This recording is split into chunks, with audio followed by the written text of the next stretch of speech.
Hello there, my name is Jake. I'm a freshman political science major here at San Francisco State University.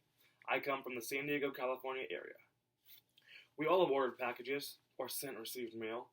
There are many companies that support this service. UPS, United Parcel Service, FedEx, OnTrack, and the United States government's Postal Service.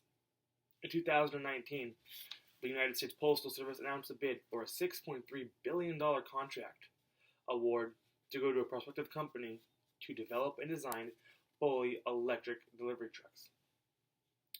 In the next 7 minutes or so, I will cover 3 main points that will explain the reasoning that the United States Postal Service should choose the Ohio-based company Workhorse Electric to produce a fleet of over 1,000 electric mail delivery vehicles. These trucks are called Next Generation Delivery Vehicles, or NGDV for short. I have 3 convincing points, and they are simple. Number 1, Workhorse vehicles are completely electric. They don't emit any emissions at all. Secondly, Workhorse is based just outside of Cincinnati, Ohio, where all American-based workers would be the ones building these trucks. Thirdly, the publicly stated stock that is Workhorse, ticker WKHS, would skyrocket, not only benefiting myself and making myself more well off, but also those thousands of investors that have followed Workhorse for years. Starting off, Workhorse vehicles would be fully electric.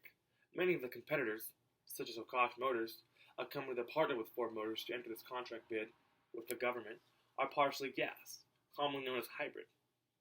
Workhorse vehicles don't emit any emissions at all, or require any gas at all. This is promised by Workhorse CEO Stephen Burns. This point would continue to benefit the American economy as we strive to be green, and align with California's Executive Order N79-20 that states, by the John Hancock of Governor Gavin Newsom, all new passenger vehicles and trucks must be fully electric by 2035. My second point is a stepping stone for many blue-collar workers of America. Matt Egan of CNN released an article just a few weeks ago, 2 weeks to be exact, that covered the American workforce. He stated that 2.9%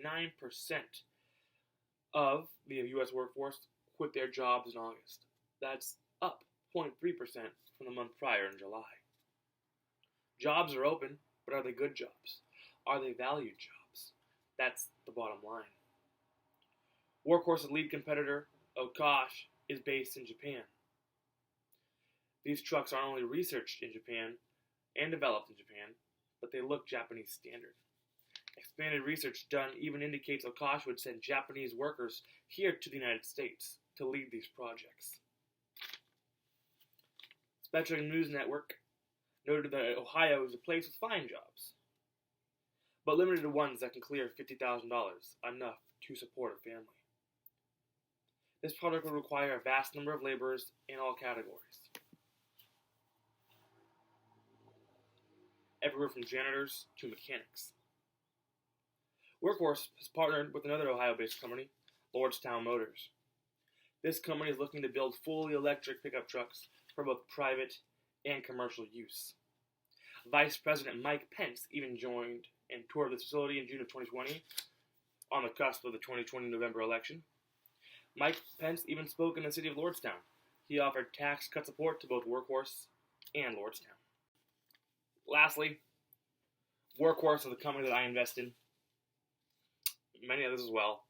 Even at one point, 124 million people would skyrocket, benefiting the American economy and the everyday person. Daniel Martins from Verge explained the concept of the meme stock. A simple definition: a stock that is overly hyped for a simple reason is bought very heavily and then sold very rapidly. A more recent example of this is AMC Theaters. Workhorse is one of those stocks. However, should the United States government choose to take on Workhorse, that stock would affirm, possibly shooting from my original purchase value of $3.14 to over $65. It's funny, because I invest primarily with my family, and my 87-year-old grandma picked this stock, just out of luck, even before this contract bid was even announced. However, the presidential election of 2020 unfortunately annihilated any hopes for this stock, and possibly even Workhorse, to survive.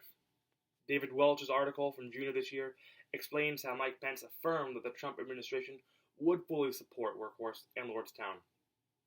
The group simply needs this $6.3 billion contract. The Biden administration continues to see problems in the post office, as current Postmaster General Louis DeJoy is struggling. He testified in February 2021, just earlier this year, regarding some instances with the election fraud, but also the lack of transparency and the lack of process that the U.S. Post Office is seeing today. Politics aside, had Donald Trump won the 2020 election, Workhorse Group would have received this contract, and the great state of Ohio would have prospered with a dangling $6.3 billion fund over its head to support its local economy. Sadly, at this point in time, it looks like the work will be shipped out to Japan, only just to simply be built here in America by Ford Motors, with employees that have already been with Ford. I appreciate you listening to my speech. I know this is a weird topic, and one that includes a benefit to me personally, the stock of course, and it doesn't really affect the everyday American, much less us young students. But I hope you understand the gist of what goes on inside the American political economic world. Thank you.